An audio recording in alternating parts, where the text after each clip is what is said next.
હંસ મધ્યે બકોય હતા, જે પ્રમાણે હંસોની સભા હોય એમાં બગલો સુશોભિત ના થાય, એ પ્રમાણે વિદ્વાનોની સભામાં જે ભણેલો અભણ વ્યક્તિ હોય એ સુશોભિત ના થાય. આ ચાણક્યજી કહે છે. બાળકનું લાલન પાલન કેવી રીતે કરવાનું? અરે લાલનમ 5 વર્ષાની, 5 વર્ષ સુધી બાળકનું લાલન પાલન કરો અને 10 વર્ષાની તાળે, પણ બીજા જે 10 વર્ષ છે ને એનું તાળન કરો. તાળનનો અર્થ કે એને શીખવાડો. તાળનનો અર્થ થાય મારવું નથી. ઢોલ ગવાર શુદ્ર પશુ નારી, સકલ તાળના કે અધિકારી. તાળન એટલે મારવું નથી, એને શીખવાડવું છે. તો પોતાના બાળકોને સારું શીખવાડો.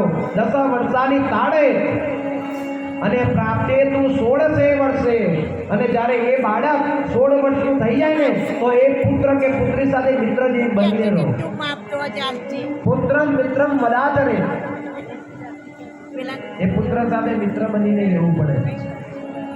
આપણે તો એમ કરીએ 15-16 વર્ષ સુધી કશું કહીએ નહીં, 17મું વર્ષ થાય ને એટલે પછી આપણે એને વારવા માટે જઈએ, એને સારા પદ પર લાવવા માટે જઈએ. પણ સૂકા વૃક્ષને કદાચ વાળો ને તો તૂટી જાય, લીલું હોય ને ત્યારે વળી જાય. એટલે બાળકોની બુદ્ધિ જ્યારે કુબુદ્ધિ હોય ને, કુબની બુદ્ધિ હોય તે વખતે એને ગર્ભની અંદર સંસ્કાર આપો, સારા સંસ્કાર આપો. જ્યારે સારા સંસ્કાર આપશો તો તમારું પણ ભલું થશે. અને પોતાના બાળકને વિદ્યાર્થી બનાવો, છાત્ર બનાવો. વિદ્યાર્થીના પણ 5 લક્ષણ છે. વિદ્યાર્થી હોય ને એના પણ 5 લક્ષણ છે. કાકચેષ્ટા બકોધ્યાનમ, સ્વાન નિદ્રા તથૈવ ચ, અલ્પહારી ગૃહત્યાગી, છાત્રાનામ 5 લક્ષણ. પણ અહીંયા બ્રહ્માજી આવીને સમજાવે છે કે કોઈ પણ દિવસ પિતાની આજ્ઞાનું ઉલ્લંઘન ન કરવું. જો તમારા પિતાજી તમને બોલાવે છે તો જાઓ અને રાજ્ય કરો. અને સંસારમાં રહીને પહેલા 6 તમારા જે પત્નીઓ છે ને એ 6 પત્નીનો નાશ કરો.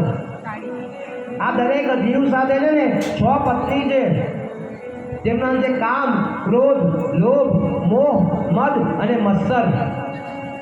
જ્યાં સુધી આ બધામાંથી મનુષ્ય મુક્ત ના થાય ને તો એ જંગલમાં જઈને પણ કંઈ કરી શકવાનો નથી. પણ આ 6 પત્નીઓને અહીંયા જ નાશ કરવાની છે.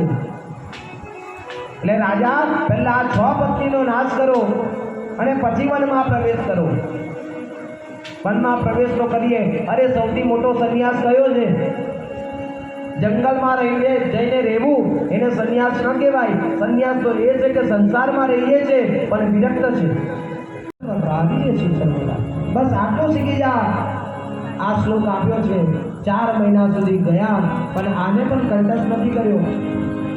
હવે જ્યારે આ શ્લોક પણ કંઠસ્થ નથી થયો, આજે એમના પિતાજી સમજી ગયા કે આ મૂળ છે, આની અંદર કોઈ બુદ્ધિ છે નહીં, આ બુદ્ધિહીન છે. એને એમને શીખવાડવાનું બંધ કર્યું. અને એ જ ભરતજી મહારાજને મૂળ બુદ્ધિ હોવાથી એ જ ભરતજી મહારાજ જડ ભરત બની ગયા. એ ભરતજી મહારાજ જડ ભરત બન્યા. જ અડ એટલે શું થાય? જડ ગંગા, જ અડ, અને બીજા હોય જડ. જડ એટલે કઠોર. જડનો અર્થ થાય કઠોર, જેને કઈ વસ્તુ સમજ ના પડે ને એ જડ છે. અને જ અડ એટલે ગંગા જળ અને યમુના જળ. પણ આ તો જળ બન્યા. જળનો અર્થ થાય કે જેની બુદ્ધિ મૂળ છે. જળ ભરત બન્યા છે. હવે આખું ગામ તેમની પાસે કામ કરાવે. જળ ભરતજી મહારાજ બધાનું જ કામ કરે. એમના ભાઈઓને કહ્યું કે બધા જો કામ કરાવતા હોય તો આપણે કેમ ના કામ કરાવીએ? ભાઈ આ જળ ભરતજી મહારાજને ખેતરની રખવાડીમાં બેસાડ્યા કે તમારે શું કરવાનું? ખેતરની રખવાડી કરવાની, પશુ પક્ષીઓથી ખેતરને બચાવવાનું. તો અહીંયા ખેતરની રખવાડી તો કરી રહ્યા છે, પણ ખેતરની રખવાડી કરતાં કરતાં અહીંયા ભરતજી મહારાજ ગઈ રહ્યા છે. रामजी की चिड़िया रामजी काटे, रामजी की चिड़िया रामजी काटे, भावरे या बर पे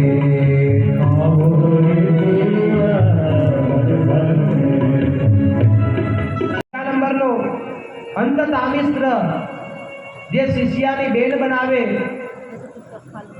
પોતાની શિષ્યા બનાવે, બેન બનાવે અને એની સાથે દુષ્કર્મ આચરે ને તો એને અંતતામિસ્ત્ર નામના નરકમાં નાખવામાં આવે. ત્યાર પછી રૌરવ નામનું નરક, જે પોતાના પરિવારનું પેટ ભરવા માટે જીવે ને એને આ રૌરવ નામના નરકમાં નાખવામાં આવે. એના પછી મહારૌરવ, કુંભીપાક, જે પશુઓને બનાવીને ખાય ને એના કુંભીપાક નામના નરકમાં નાખવામાં આવે છે. જ્યાં એવું કહે છે કે ગરમ તેલ છે એની અંદર તમને બેસાડવામાં આવે છે. જે વેદના એ જીવને તમે પહોંચાડી છે ને એ વેદના પરમાત્મા તમને આપે છે. પ્રાતમ ગ્રહમંત કોપમ વનમ ગતો યદ હરિમાશ્રયન. અરે પિતાજી, અમારા ગુરુદેવો તો એક જ વાત શીખવાડી છે કે આ સંસારરૂપી માયારૂપી જે આંધળો કૂવો છે ને, આંધળા કૂવાને છોડો અને વનમ ગતો યદ હરિમાશ્રયન, વનમાં જાઓ અને હરિનો આશ્રય લો. આટલું સાંભળીને હિરણ્યકશિપુ હસવા લાગ્યો. અરે પુત્ર, તારા ગુરુજીએ તને આવું શીખવાડ્યું, હરિનો આશ્રય લેવાનો? અરે તારો હરિ એ મારા પગ દબાવે છે. આ ત્રિલોકીનો રાજા એ હિરણ્યકશ્યપુ છે. આ ત્રિલોકી મારી પાસે છે, એનો રાજા હું છું. જા બેટા, તારી બુદ્ધિ હજુ કુબુદ્ધિ છે, તો આ વાતને સમજી નહીં શકે. પોતાના પુત્રને મોકલ્યો, સંડામર્કને બોલાયા. બાળકને શું શીખવાડો છો? ત્યારે કહે છે કે સરકાર, અમે શીખવાડતા નથી, પણ આ ભૂલ થઈ. આગળથી આવી કોઈ દિવસ ભૂલ થાય નહીં, પ્રભુ માફ કરો. જ્યારે અહીંયા ગુરુદેવ પ્રહલાદને પૂછે છે કે પ્રહલાદ, અમે તો તને આવું શીખવાડ્યું નથી, તો તને કેવી રીતે આવડી ગયું? ત્યારે કહે છે કે મને કેવી રીતે આવડ્યું ખબર નથી, પણ હા, મને આ વસ્તુનું જ્ઞાન છે. થોડો સમય પાછો વ્યતીત થયો છે. વ્યતીત થવા બાદ હવે પાછો અવકાશ આવ્યો છે. અવકાશ આવવાથી હિરણ્યકશ્યપુ જ્યારે રાજ કરી રહ્યો છે, પ્રહલાદ આવે છે અને પ્રહલાદની માતા તૈયાર કરે છે. પ્રહલાદ પોતાના પિતા પાસે જાય છે. પિતાજી ખોળામાં બેસાડે છે. પ્રહલાદ, તારી બુદ્ધિ સુધરી કે નહીં? હા પિતાજી, હવે મારી બુદ્ધિ સુધરી ગઈ છે. તો તને કઈ નવું શીખવાડ્યું? ત્યારે કહે છે કે અત્યાર સુધી તો એક પાઠ શીખવાડ્યો હતો, પણ આજે તો 9 પાઠ યાદ કરીને આવ્યો. અરે 9 પાઠ? હા પિતાજી. કયા કયા 9 પાઠ? તો નવદા ભક્તિ સંભળાવી. શ્રવણમ કીર્તનમ વિષ્ણુ સ્મરણમ પાદ સેવનમ અર્ચનમ વંદનમ દાસ્યમ સખિયા આત્મા નિવેદનમ. પહેલી ભક્તિ છે શ્રવણ ભક્તિ. શ્રવણમ કીર્તનમ. બીજા નંબરની ભક્તિ કીર્તન ભક્તિ છે. ત્રીજા નંબરની ભક્તિ સ્મરણ ભક્તિ છે. ચોથા નંબરમાં પાદ સેવનમ, ભગવાનના ચરણોની સેવા કરો. પાંચમા નંબરમાં ભગવાનની અર્ચના કરો. છઠ્ઠા નંબરમાં ભગવાનની વંદના કરો. મહારાજ, આટલું બધું નહીં થાય તો ભગવાનના દાસ બની જાઓ. દાસ. ત્યાર પછી દાસ પણ ના બનાય તો ભગવાનના સખા બનો. ભગવાનના સખા બનવાના. અને સખા પણ ના બનાય તો ભગવાનને છેલ્લા નંબરની ભક્તિ કે આત્મા નિવેદનમ, પોતાની આત્મા એ પરમાત્મામાં નિવેદિત કરવી દેવી, એ નવદા ભક્તિ છે.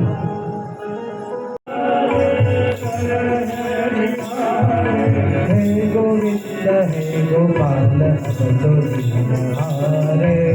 હે ગોવિંદ હે ગોપાલ ભજો હારે.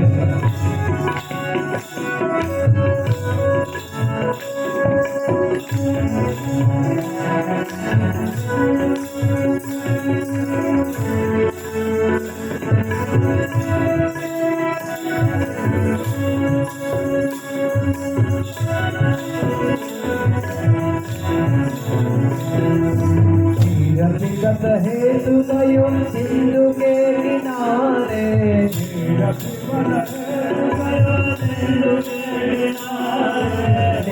विगत हेतु दयो सिंधु के किनारे.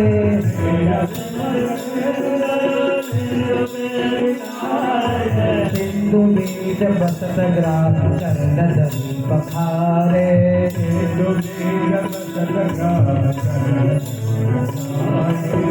ગોવિંદ હે ગોપાલ અબ તો જીવન હારે. સમુદ્ર મંથન કરવાનું છે.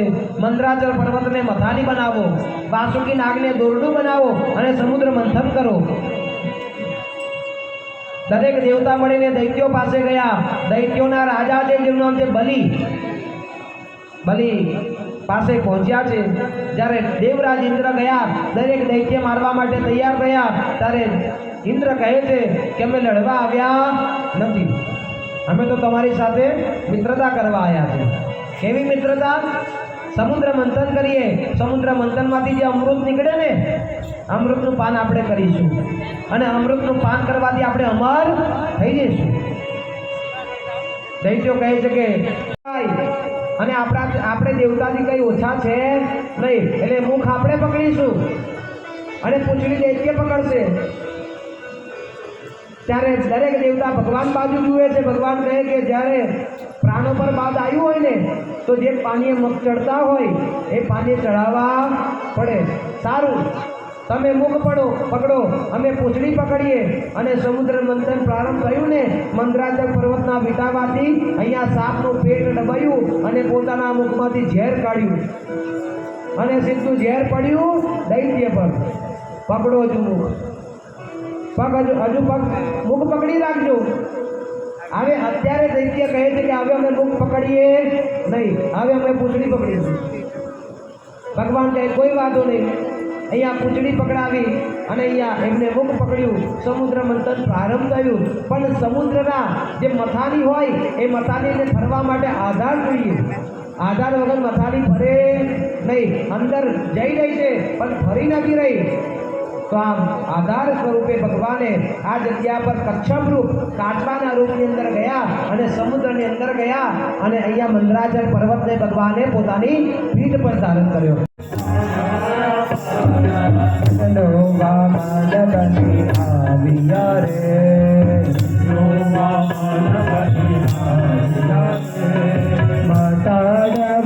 બીજો ઇન્દ્ર મારવાલા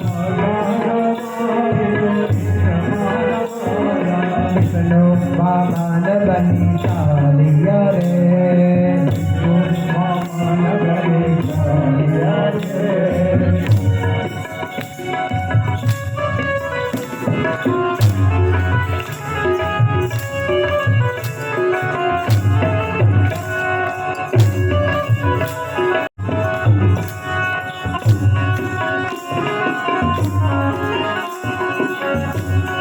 પુત્ર થયા કશ્યપ અને કશ્યપના પુત્ર થયા વિવસ્વાન.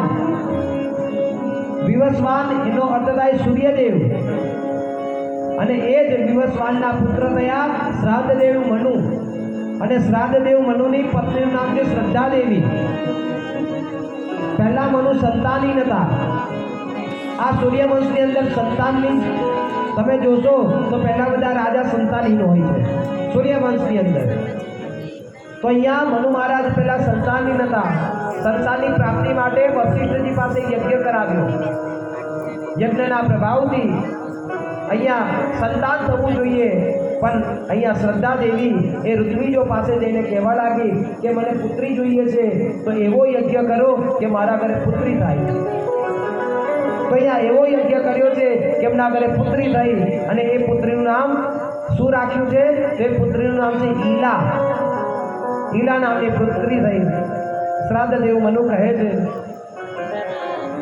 વશિષ્ઠજીને કે મેં તો સંતાનની પ્રાપ્તિ માટે યજ્ઞ કરાવો. મારા ઘરે સંતાનના રૂપમાં શું જન્મ થવું જોઈતું હતું? પુત્ર. પણ મારા ઘરે પુત્રી આવી. તો આવી વિડંબના કેવી રીતે થઈ? અહીંયા જે વશિષ્ઠજી હતા એ વશિષ્ઠજીએ પોતાના જે શિષ્ય છે એ શિષ્યને પૂછ્યું છે. ત્યારે શિષ્યએ ઉત્તર આપ્યો છે કે શ્રદ્ધા દેવીની એવી ઈચ્છા હતી કે મારા ઘરે પુત્રમાં પુત્ર ના થાય પણ પુત્રી થાય. તો અહીંયા વશિષ્ઠજી કહે છે કે તમારી પત્નીએ જ એ ઈચ્છા કરી છે કે એમના ઘરે સંતાનમાં કોણ આવે? તો પુત્રી આવે. એના કારણે પુત્રી થઈ છે. પણ મેં મારા યોગ બળથી અને પુત્ર બનાવીશ. વશિષ્ઠજીએ પોતાના યોગ બળથી આ જ પુત્રીને પુત્ર બનાવ્યો. તો ઈલા નામની પુત્રી હતી, એ પુત્ર રૂપમાં પરિવર્તિત થયો, જેનું નામ હતું સુદ્યુમ્ન. પ્રવેશ કરે છે, જ્યારે અંબિકા વનની અંદર પ્રવેશ કરે છે, એ જ જગ્યા પર જુએ છે કે ઘોડો ઘોડી બની ગઈ અને સુદ્યુમ્ન પાછું સ્ત્રી બની ગયો. પરીક્ષિતજી મહારાજ કહે છે કે અંબિકા વનમાં એવું તો શું છે કે જેના કારણે સુદ્યુમ્ન સ્ત્રી બની ગયો? ત્યારે કહે છે કે આ જ અંબિકા વનની અંદર ભગવાન મહાદેવજી રહે છે. એક વખત પાર્વતી માતા મહાદેવજીના ખોળામાં બેઠા હતા. એ જ સમયે સંકાદિક મુનિ આવ્યા. સંકાદિક મુનિને જોઈને મા પાર્વતી લજ્જિત થઈ ગયા. તે સમયે અહીંયા ભગવાને મા પાર્વતીની પ્રસન્નતા માટે કીધું છે કે જે આ અંબિકા વનની અંદર પ્રવેશ કરશે ને એ સ્ત્રી બની જશે. તો અહીંયા એ સુદ્યુમ્ન સ્ત્રી બની ગયો અને એ જ સુદ્યુમ્ન પર બુધની નજર પડી છે અને બુધે એનું ગર્ભાધાન કર્યું છે. એમાંથી એક પુત્ર ઉત્પન્ન થયો, જેનું નામ છે પુરુરવા. એનો પુત્ર થયો પુરુરવા. આ પુરુરવાનો સંબંધ ચંદ્રવંશ સાથે પણ છે, એટલે યાદ રાખજો. તો અહીંયા સંતાનની પ્રાપ્તિ થઈ. ત્યાર પછી અહીંયા મનુ મહારાજના અહીંયા 10 પુત્ર થયા છે, જેનું નામ છે ઈશ્વાકુ, મૃગ, સરિયાદી, દૃષ્ટ, કરુષ, નરિષ્યન, પ્રસદ્ર અને નભગ. અને આ વ્રજની અંદર ગોપ અને ગોપી બનીને પ્રગટ થાવ અને મારું કાર્ય સિદ્ધ કરવા માટે મારા જ અંશ સ્વરૂપે મારા મોટા ભાઈ તરીકે શેષ ભગવાન પણ આવશે. અહીંયા પૃથ્વીને વર પ્રદાન કર્યું છે. સમય આવવા પર દેવકીના 7મા ઘરમાં બલદાવજી આવ્યા. તે સમયે પરીક્ષિત કહે છે, પ્રભુ ઉભારો. કેટલીક જગ્યા પર એવું કહે છે કે રોહિણીનો પુત્ર એ બલદાવજી છે. તમે એવું કહો છો કે દેવકીનો પુત્ર બલદાવજી છે, તો બલરામજી કોના પુત્ર છે? ત્યારે કહે છે કે તો દેવકીના 7મા ગર્ભમાં બલદાવજી ઉત્પન્ન થયા. પણ અહીંયા ભગવાને યોગ માયાને આદેશ આપ્યો કે આ ગર્ભને ઉઠાવો અને આ ગર્ભને ઉઠાવીને તમે ક્યાં પહોંચતો કરો? રોહિણીના ગર્ભમાં. લોકો એવું જાણ્યું કે દેવકીનો 7મો ગર્ભ પડી ગયો. લોકો એ જાણ્યું કે દેવકીનો 7મો ગર્ભ પડી ગયો અને બલદાવજીને પહોંચાડવામાં આવ્યા છે.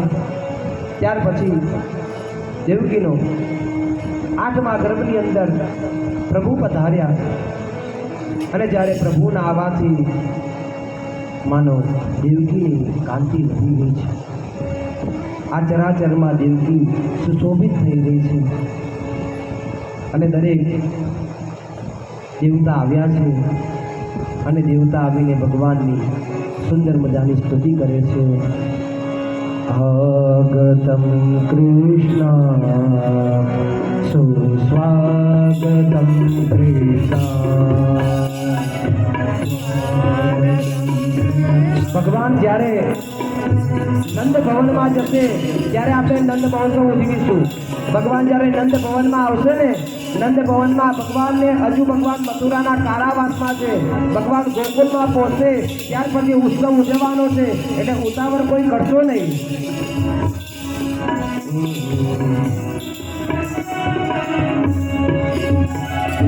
આગતમ કૃષ્ણ સ્વાગતમ કૃષ્ણ.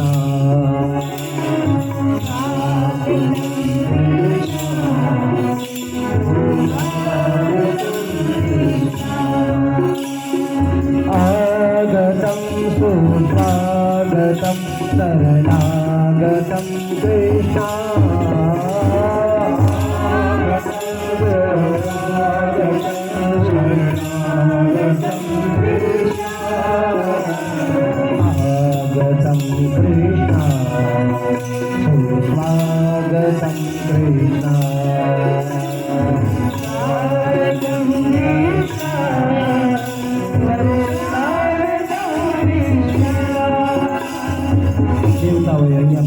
સુંદર મજાની સ્તુતિ કરી છે.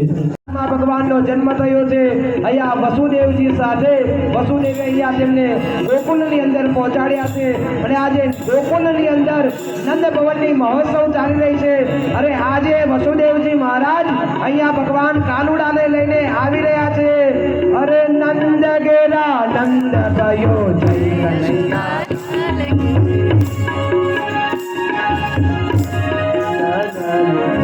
नंद गेरा नंद भयो जय कन्हैया लाल की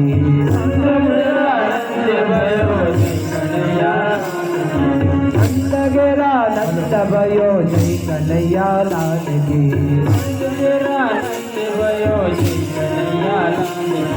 जय कन्हैया लाल की जय कन्हैया लाल की जय कन्हैया लाल की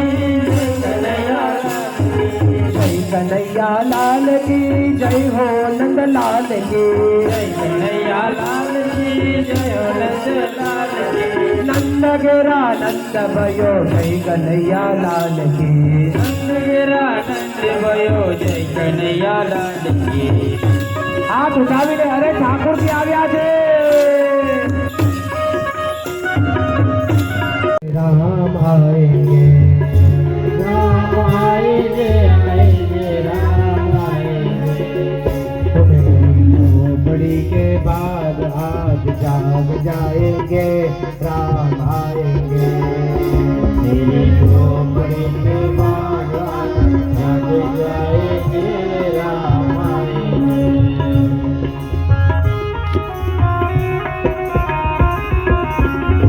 जय जय श्री राम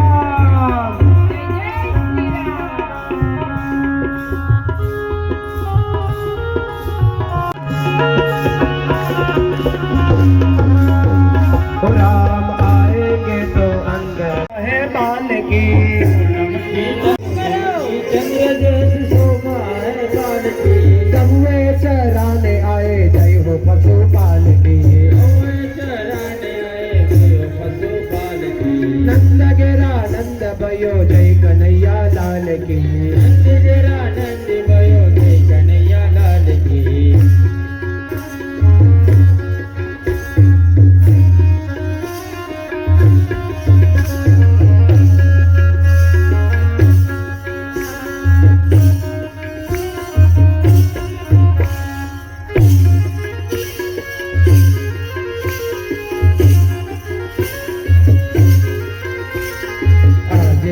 धाम नारे गोकुल धाम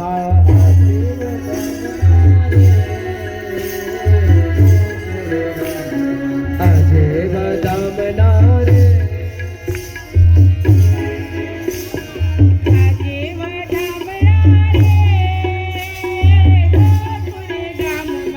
अजेव धाम नारे गोकुल धाम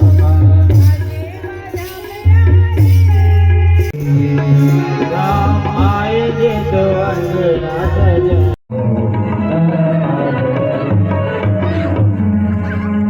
गोविंद माधव स्तोत्र प्रेम की पाठ जे करे दामोदर दया दाने गोलोक संचरे कुल कृष्ण कन्हैया लाल की जय। तो गत દિવસની કથાની અંદર આપણે શ્રવણ કરીને આવ્યા કે નંદ ગેરા નંદ ભયો જય કનૈયા લાલ કાલે કેટલો સુંદર મજાનો ઉત્સવ આપણે કર્યો જે ઉત્સવની છબી જ ન્યારી છે એ ભગવાન કાલે પધાર્યા એ ભગવાન કાલે કંસના કારાવાસમાં ભગવાનનો જન્મ થયો મથુરાની જેલમાં કાન જન્મ્યા વસુદેવ ટોપલામાં લેલીને હાર્યા અને આજ ભગવાનને ગોકુળમાં ભગવાનની પધરામણી તો અહીંયા ભગવાન કંસના કારાવાસમાં ઉત્પન્ન થયા અને જે ભગવાન કંસના કારાવાસમાં ઉત્પન્ન થયા બ્રહ્માદિક દેવતાઓ આવે છે અને તેમની સ્તુતિ કરવા લાગ્યા सत्यव्रतं सत्यपरं त्रिसत्यं सत्यस्य योनि निहितं च सत्ये सत्यस्य सत्या कृतसत्यनेत्रं सत्यात्मकत्वं शरणं प्रपन्नाः।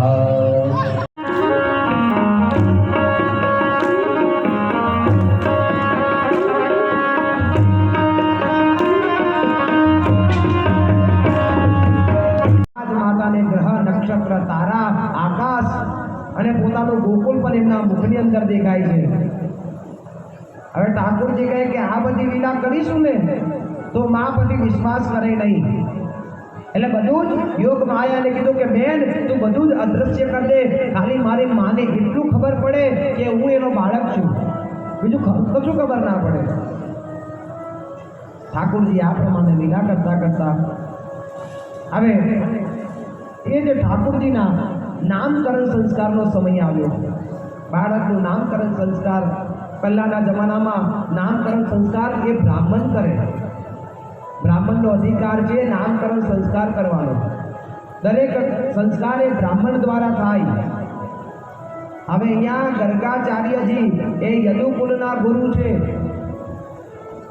યદુકુલના ગુરુ એ ગર્ગાચાર્યજીએ વસુદેવજીએ પ્રેરિત કર્યા કે તમે વ્રજમાં જાઓ, ગોકુળમાં જાઓ અને મારા બંને બાળકોનો નામકરણ સંસ્કાર કરો। ગર્ગાચાર્યજી ગોકુળમાં આવ્યા છે, ગોકુળમાં આવીને અહીંયા મંદિરમાં ઊભા હતા તે જ સમયે નંદ બાબા આવ્યા। નંદ બાબા કહે છે કે ધન્ય છે આજે મારા ઘરે બ્રાહ્મણના દર્શન થયા, આ ગોકુળમાં બ્રાહ્મણ આવ્યા અને કઈ તિથિ પર આવ્યા, કેટલી સુંદર તિથિ છે, આજે જ મારા બંને બાળકોના નામકરણ સંસ્કાર છે। પ્રભુ આ નામકરણ સંસ્કારમાં તમે પધારો અને આ બંને બાળકોનું નામકરણ કરો। ગર્ગાચાર્યજી કહે કે હું તો યદુકુલનો ગુરુ છું, જો કદાચ આ બંનેના નામકરણ કરીશ ને તો અહીંયા કંસને શંકા જતી રહેશે કે આ યદુકુલમાં ઉત્પન્ન થયેલા બાળકો છે, એ શંકા થઈ જશે। આમ કહીને કહે છે કે ના, આમના નામકરણ સંસ્કાર હું નહીં કરું, કારણ કે તમે નામકરણ કરશો ને તો બહુ મોટો ઉત્સવ કરશો અને ઉત્સવમાં બધા જ આવશે। નંદ બાબા કહે છે કે જો તમે ના પાડતા હોય ને તો અમે કોઈ ઉત્સવ કરવા તૈયાર નથી, આ નામકરણ સંસ્કાર કરવામાં કોઈ ઉત્સવ નહીં થાય। હા, તો આ બે બાળકોના નામકરણ સંસ્કાર હું કરીશ। યશોદા મા પાસે આવ્યા, માને કહે છે કે આજે આપણા બાળકોના નામકરણ સંસ્કાર કરવા માટે ગર્ગાચાર્યજી પધાર્યા છે, નામકરણ સંસ્કારની તૈયારી કરો। મા યશોદા કહે કે હું ગોપોને બોલાવું, ગોપીઓને બોલાવું, બધાને બોલાવું। નંદ બાબા કહે છે કે કોઈને બોલાવવાની જરૂર નથી, આ નામકરણ સંસ્કારમાં કોઈને ના બોલાવશો। યશોદા તું એક વસ્તુ મનમાં વિચાર કર કે જે જગ્યા પર તું મહોત્સવ કરે છે ને એટલી જ આ તારા લાલા પર બાધા આવે છે, એટલે કોઈ પણ ઉત્સવ આવે તું ના કરીશ, પોતાના બાળકનો કોઈ પણ ઉત્સવ ના કર। અને આ બાળકોનું નામકરણ સંસ્કાર એ કોઈ પણ ઉત્સવ વગર કર। તો નામકરણ સંસ્કાર કરવા માટે શ્રેષ્ઠ જગ્યા કઈ? ત્યારે કહે છે કે નામકરણ સંસ્કાર કરવા માટે શ્રેષ્ઠ જગ્યા એ ગૌશાળા છે, એ ગૌશાળામાં નામકરણ સંસ્કાર કરો।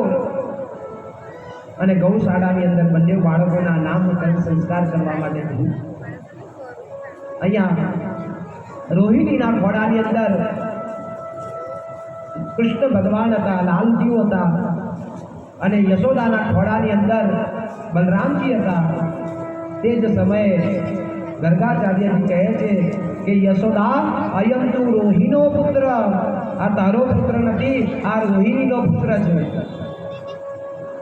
હા મહારાજ, આ રોહિણીનો પુત્ર છે, આનું નામકરણ સંસ્કાર પહેલા મોટા ભાઈનું કરો।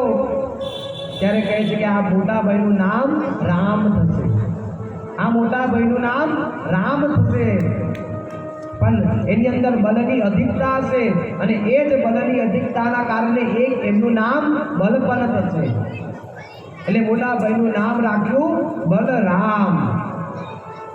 અને કોઈ વખત આ કોઈના ગર્ભમાંથી ખેંચાયો છે એટલે આમનું એક નામ એ સંકર્ષણ પણ થશે। સંકર્ષણ એ કોઈ નહીં પણ શેષનાગ સ્વયં આવ્યા છે। જ્યારે ભગવાન રામ રૂપમાં આવ્યા ને ત્યારે લક્ષ્મણજી શેષા અવતાર હતા,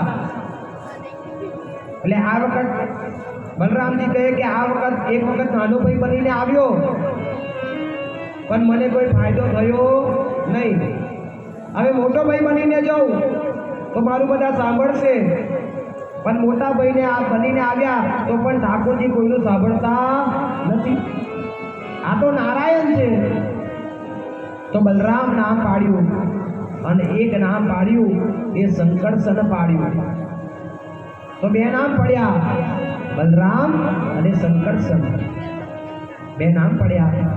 ત્યાર પછી રોહિણી માતાને જોઈને કહે છે કે રોહિણી, તારા ખોળામાં જે પુત્ર છે ને, આ પુત્ર અનેક યુગોમાં જન્મ લે છે.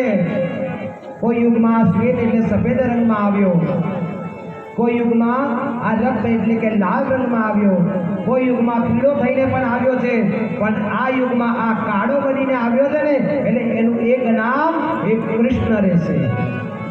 કૃષ્ણનો અર્થ થાય કર્ષતી આકર્ષયતી, એટલે કૃષ્ણ જે પોતાના તરફ જેને આકર્ષણ કરે ને એને કૃષ્ણ કહેવાય. મટકી પકડીને હાથ અંદર નાખ્યો, એમાં તો મધુમંગલની મમ્મી આવી ગઈ, ગોપી આવી ગઈ. અરે મારા ઘરે કોણ ચોરી કરવા આવ્યું? અને એટલામાં નીચે જે 4 ગ્વાલ હતા ને એ ત્યાંથી 1 2 3 અને જે ઉપરના 3 ગ્વાલ હતા ને એ પણ જતા રહ્યા. હવે ઠાકોરજી ઉપર લટકાઈ ગયા. હવે ઠાકોરજીનો હાથ અંદર અને ઠાકોરજી મટકી પકડીને બેઠા છે. ગોપી કહે કે તારી માં અત્યાર સુધી વિશ્વાસ નથી કરતી ને, પણ આજે તારી માને વિશ્વાસ કરવો પડશે, કારણ કે આજે મેં તને રંગે હાથ પકડ્યો છે. ગોપી, તું મારી માને બધું કહી દઈશ? મારી બૈયા તું બધું કહી દઈશ? હા લાલા, બધું જ કહી દઈશ આજે. અરે ગોપી, તું બધું કહી દઈશ તો મારી માં મને મારે નહીં? હા, તારે માર ખાવો પડશે. ચોરી કરી છે તું એ? અરે ગોપી, અન્નની ચોરી પણ ચોરી કહેવાય? અરે હા, આને પણ ચોરી કહેવાય. ઠાકોરજી કહે કે હવે તું મારી માને કહેવાની તો છે ને? હા, તો આ હાથમાં જે માખણ છે ખાઈ તો લેવા દે. આ માખણ હું ખાઈ લઉં, પછી આપણે મારી મા પાસે જઈએ, મારી મા પાસે મૈયા પાસે જઈએ. અરે એ માખણ પણ હું તને નહીં ખાવા દઉં. લાલજુનો હાથ લીધો અને અહીંયા એની પર લાગેલું માખણ અહીંયા લીધું, પાછું મટકીમાં નાખી દીધું અને લાલજુનો હાથ પકડ્યો છે અને અહીંયા ગોપી જઈ રહી છે નંદભવન તરફ. જ્યારે ગોપી નંદભવન તરફ વધી રહી છે ત્યાં એક ઉપનંદન ગોપ બેઠા છે. અરે ગોપી, શું થયું? અને આ નંદના લાલાને લઈને ક્યાં જાય છે? ત્યારે કહે છે કે આને મારા ઘરે ચોરી કરી છે. એની માં યશોદાને બતાવવા જાઉં. જ્યારે આ વાર્તાલાપ ચાલતો હતો ને, ઠાકોરજીએ પોતાનો હાથ છોડાવી દીધો અને અહીંયા એનો દીકરો મધુમંગલ હતો, એનો મધુમંગલનો હાથ લગાવી દીધો. મધુમંગલનો હાથ અહીંયા ઠાકોરજીએ લગાવી દીધો. અહીંયા ગોપી દોડતી આવીને કહેવા લાગી, અરે યશોદા, આજે ચોર પકડાઈ ગયો. યશોદા, ચોર પકડાઈ ગયો. ક્યાં છે ચોર? ત્યારે કહે છે કે જો આ જ સૌથી મોટો ચોર છે. ત્યારે યશોદા કહે છે કે મને તો પહેલા જ ખબર હતી કે સૌથી મોટો ચોર આ જ છે. ગોપીને થયું કે યશોદા માં પ્રોત્સાહન આપે છે મારી વાત કહું, બાકી દર વખત તો લાલાનો પક્ષ છે.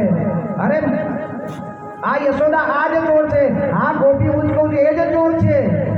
અને જ્યારે ગોપીએ પાછળ ફરીને જોયું ને, ત્યારે એનો જ દીકરો મધુમંગલ હતો. ઇન્દ્રનું પણ પૂજન થાય. ત્યારે કહે છે કે ઇન્દ્રની પૂજા કરવાની કોઈ જરૂર નથી. જો પૂજા કરવી હોય તો કોની પૂજા કરવાની? આ ગાયોની પૂજા કરો, યમુનાજીની પૂજા કરો, આ ગોવર્ધનની પૂજા કરો જે આપણાને આશરો આપે છે. ઇન્દ્રની પૂજા કરીને શું લાભ છે? બધા ગોપો કહે છે કે કાનાની વાત સાચી તો છે. આ બધા દેવો તો આપણી સમક્ષ છે.